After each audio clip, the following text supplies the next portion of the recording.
You know, it's probably safe to say that Muhammed Yunus is one of the most revolutionary thinkers in the world. And you know what? The Nobel Peace Prize he won a couple of years ago, well, that helps to prove it. Muhammed came up with an idea called microcredit. And microcredit has helped more than 7 million people in Bangladesh, which incidentally is one of the world's poorest countries. Here's Muhammad's story.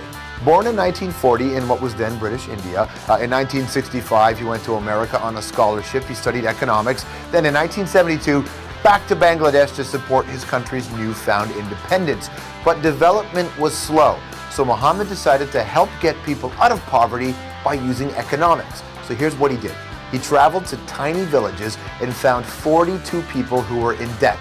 Together, they owed $27. So Muhammad loaned them the cash to pay off their debts. And suddenly he had an idea. So he started his own bank. It's called the Grameen Bank, which means village, by the way. That bank gives credit to poor people, nearly all of them women, and they don't have to put up collateral. The idea is simple. Give someone a small loan, let them start a business, let them make some money, and pay back the loan in 6 months to a year. Now, microcredit is happening all around the world, but the story doesn't end there, and that's why he's here. Muhammad has a new plan, and he's laid it out in a new book called Creating a World Without Poverty, Social Business, and the Future of Capitalism. Ladies and gentlemen, Muhammed Yunus.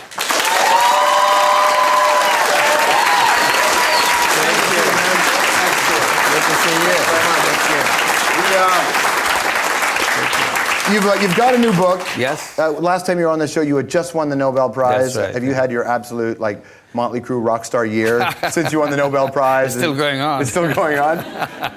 The book. I wanted to ask you a question because everybody has a dedication in a book. Sure. But your dedication in this book, Creating a World Without Poverty, is to everyone who wants to create a world where not a single person is poor. It's seemingly harmless, but it is not. It is forcing the reader to make a decision if they are the kind of person who is willing to want to change the world. It's for him or for her, right. Whoever wants to do it.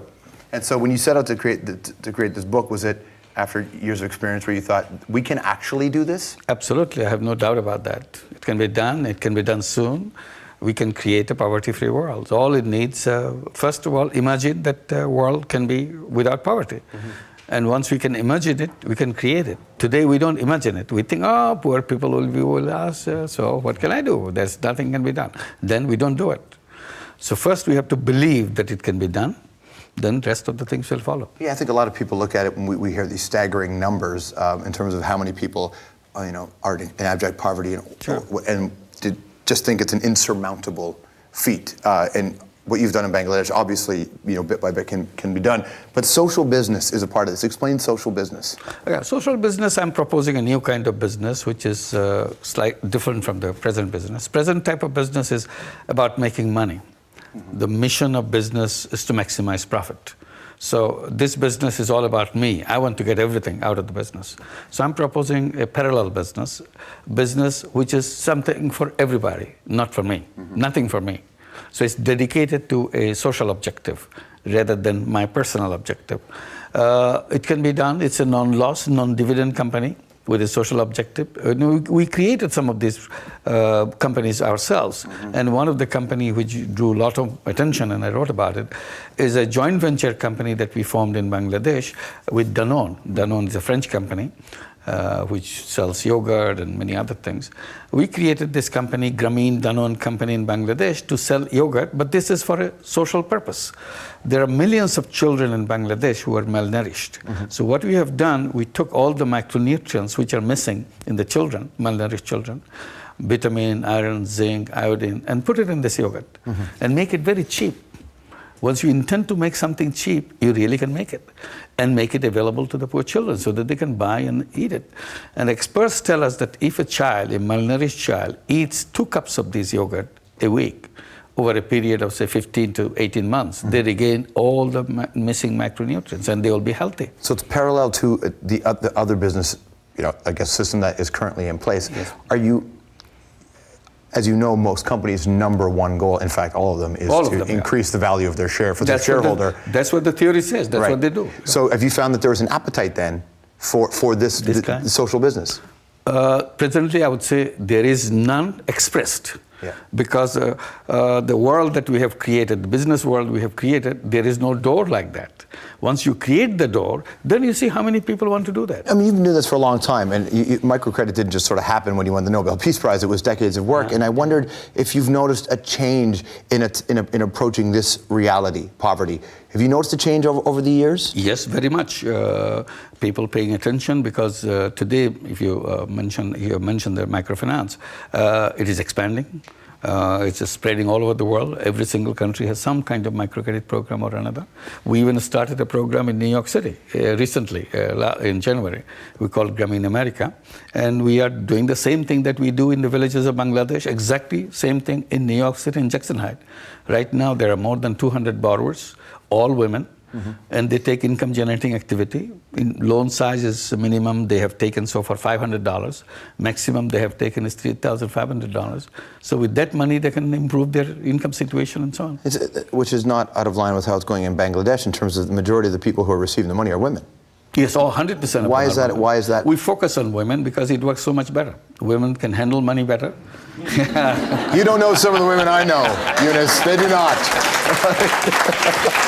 When you are difficult, yes. When you are in difficulty, they bring their expertise in managing scarce resources, small resources, very efficiently.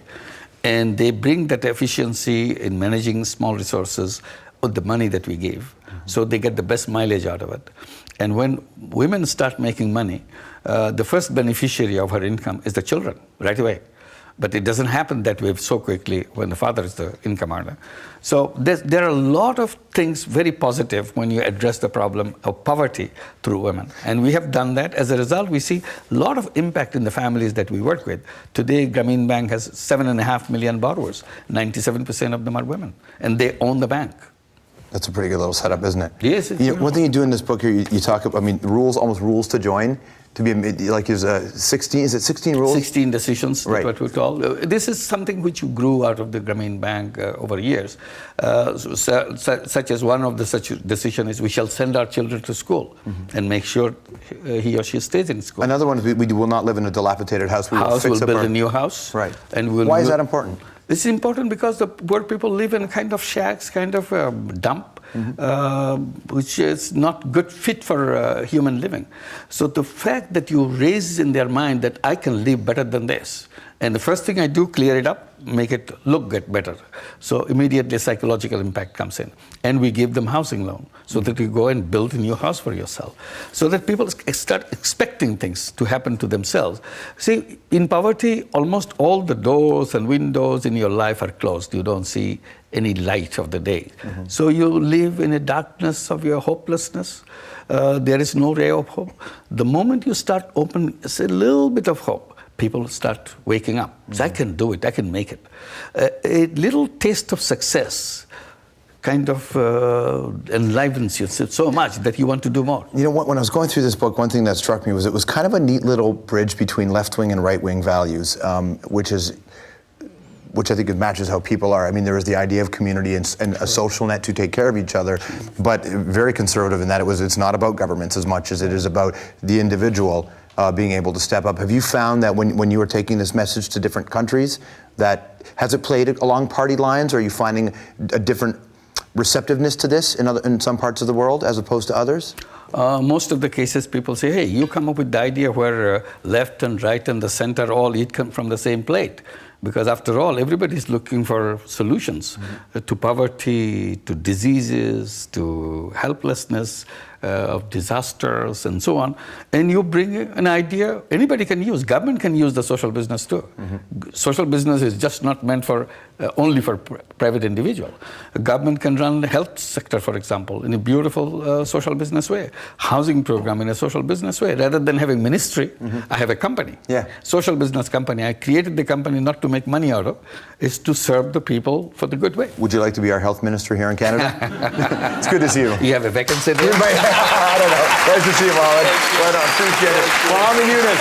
This is his book here. It's called Creating a World Without Poverty, Social Business, and the Future of Capitalism. Muhammed Yunus. We'll be right back.